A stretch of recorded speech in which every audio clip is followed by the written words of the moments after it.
Hello all, my name is Pavan Kumar and welcome to my YouTube channel. Guys, today in this particular video, as usual, we are continuing our playlist towards Python programming. We have already discussed about lists in Python programming, which is one of the built-in data structures in Python.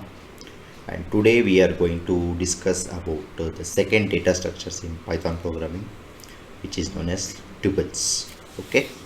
So before we begin our main topic, if you are visiting my channel for the first time, please do subscribe to my channel and please press the bell notification icon to get all updates related to my YouTube channel.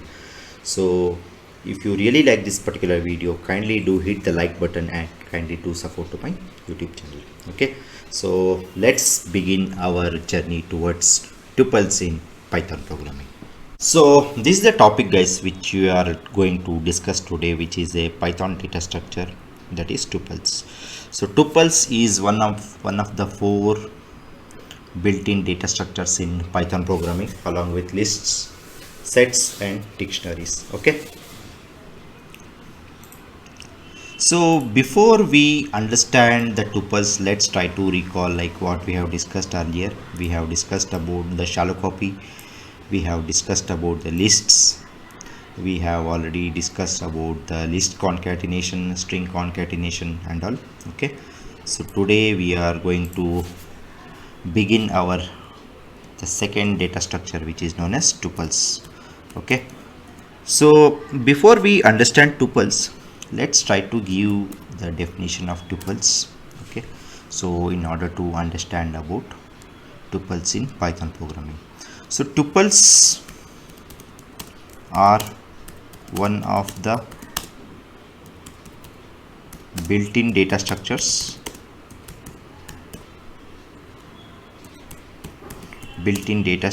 in Python. Tuples are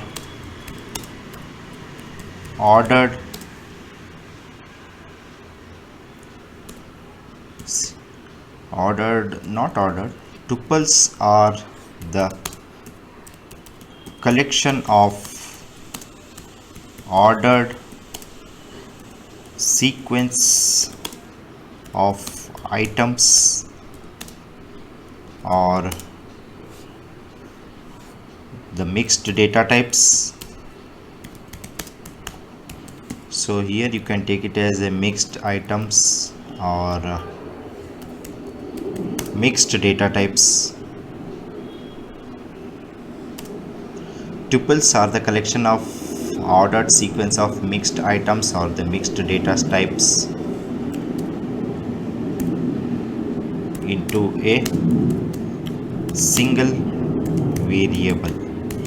Okay, suppose if you want the formal definition of tuples, means let's try to see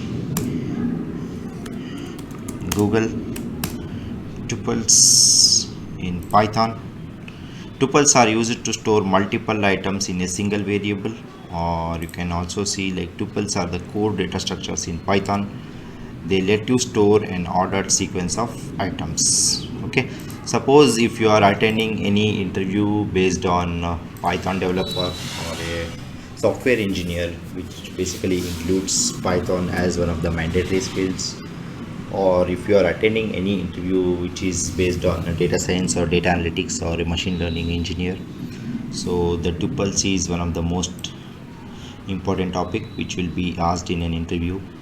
They might ask you like what is the difference between the list and tuples, and they might even ask you like to give examples based on lists and tuples, and they might ask you to identify the difference between lists and tuples. Okay, so let's continue our journey towards tuples. So now let's get into the practicality session of the tuples. Like first we'll see like how tuples are represented and how the tuples differ from lists, and we'll see the major difference between lists and tuples.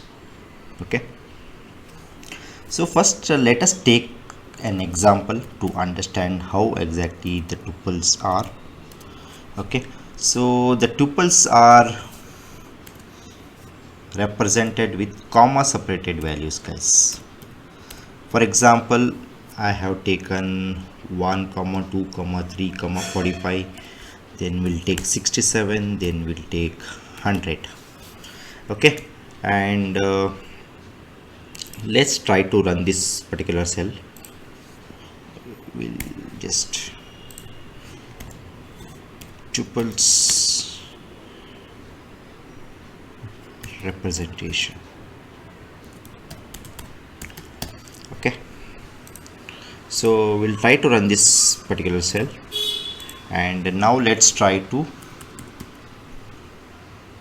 see the tuples are represented with comma separated values, and we can also define the tuples without the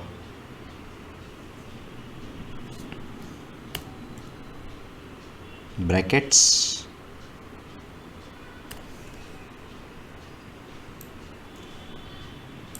or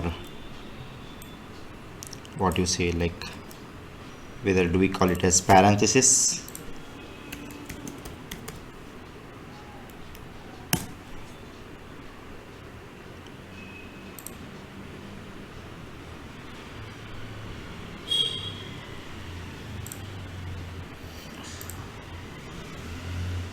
So let's try to run this particular cell, and now let's give it as tuples underscore 1 so that we'll get to know the difference.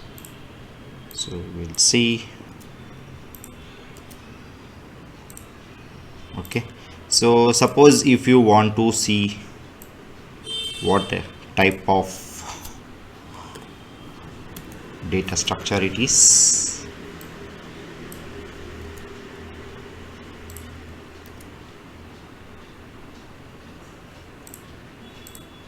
it's a tuple, and if you want to see the type of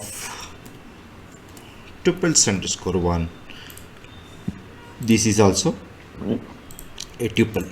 Okay, and one of the most mandatory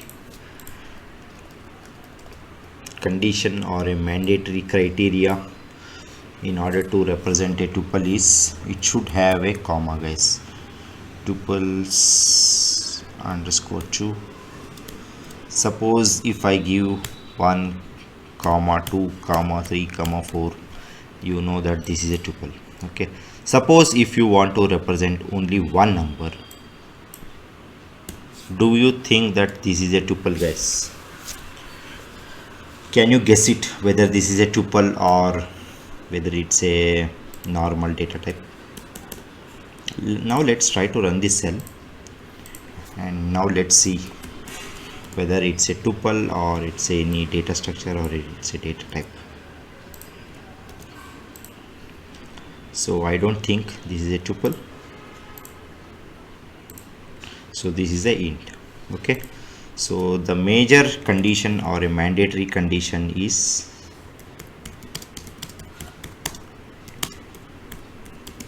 it should be represented with comma separated values. Okay, so you can take the same example,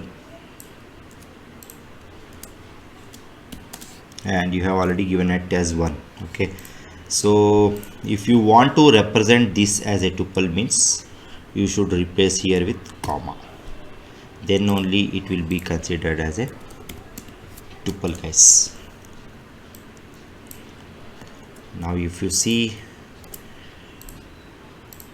you can see it as a tuple. Okay, so you can also perform indexing in tuple, guys, like the same way how we represented in lists. For example, tuple underscore index, I will give it as 1 comma 2 comma 5 comma 6 comma 7 9 12 50. Okay, so let's give it in parenthesis, and suppose if you want to perform indexing in tuple, means if you want to refer any particular item of this tuple, means Suppose if I want to represent 6 means 0 1 2 3, I will give it as 3, then we'll see it's a 6. Okay, so this is all about the basic information of tuples. What are tuples and how tuples are represented, and what is one of the most mandatory or a basic condition in order to represent a tuples. And we also saw like how to perform indexing in tuples. It is in a similar way like how we perform indexing in lists. Okay, so that's all about this particular video, guys. I hope you like this particular video. Please just subscribe to my channel if you're not already subscribed. See you and all. Thank you. Bye bye.